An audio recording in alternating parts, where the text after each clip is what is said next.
Taxation, Annual Rates and Budget Measures Bill introduction. The Taxation, Annual Rates and Budget Measures Bill is set down for first reading forthwith. I call the Honourable Peter Dunn. Mr Speaker, on behalf of the Minister of Finance, I move that the Taxation, Annual Rates and Budget Measures Bill be now read a first time. Mr Speaker, this bill focuses on two main important areas for New Zealand at the present time: building faster economic growth around higher national savings and setting New Zealand back on the road to surplus in the repayment of debt. And as the budget outlined, Mr Speaker, the government will continue to protect the most vulnerable New Zealanders by increasing funding for health and education and maintaining income support programs. But to achieve those objectives, the government needs to reduce its spending and its level of debt. And this bill addresses two large programs that are administered through the tax system, Working for Families and KiwiSaver, to maintain targeted support while eliminating unsustainable spending. The government recognises that some New Zealand families need assistance, and this bill aims to provide those people on a continuing basis with the support that they really need while still remaining fiscally prudent.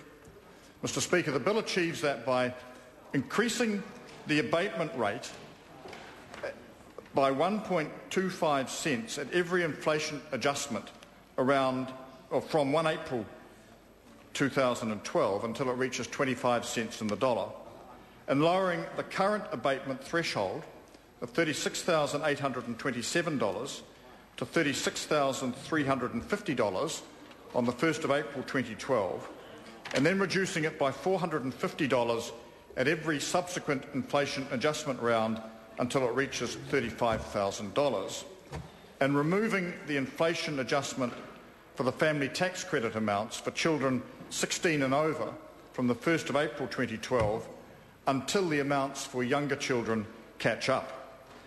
Mr Speaker, collectively these changes will help to ensure that limited resources are directed to where they are most needed. The tax credits will begin reducing earlier on the income scale, and they will reduce faster. And that will mean that a number of families that are higher up the Working for Families income scale will no longer qualify or will receive lower amounts. Mr Speaker, there has been much public discussion about possible changes to KiwiSaver, and I want to assure the House that the government is committed to improving national savings.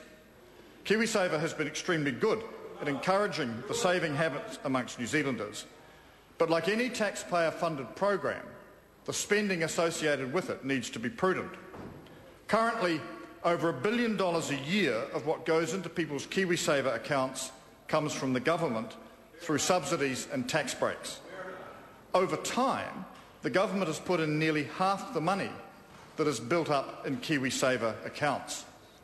But to continue to be an efficient part of the savings landscape, KiwiSaver needs to be affordable as a retirement savings scheme for its members, for employers and for taxpayers. To that end, the government is proposing changes which will ensure that the desired outcome is still achieved and which will ensure the future of KiwiSaver by making the scheme more affordable while continuing to encourage savings. The main changes to KiwiSaver, therefore, are all employer contributions to employees' KiwiSaver accounts will be subject to employer superannuation contribution tax, ESCT, from the 1st of April 2012.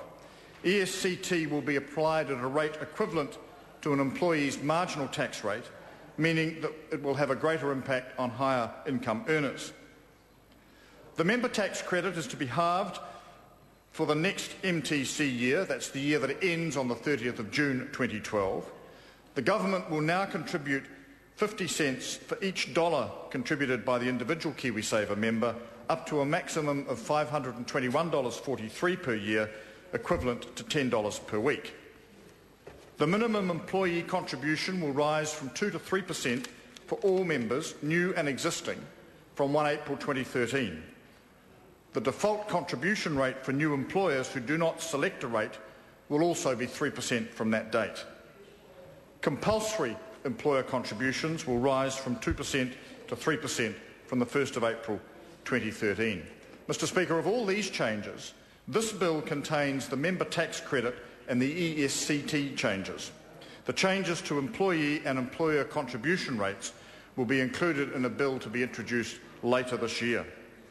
Mr Speaker, this bill also sets the annual rates of income tax for the 2011 tax year. These are the main features of the bill, sir.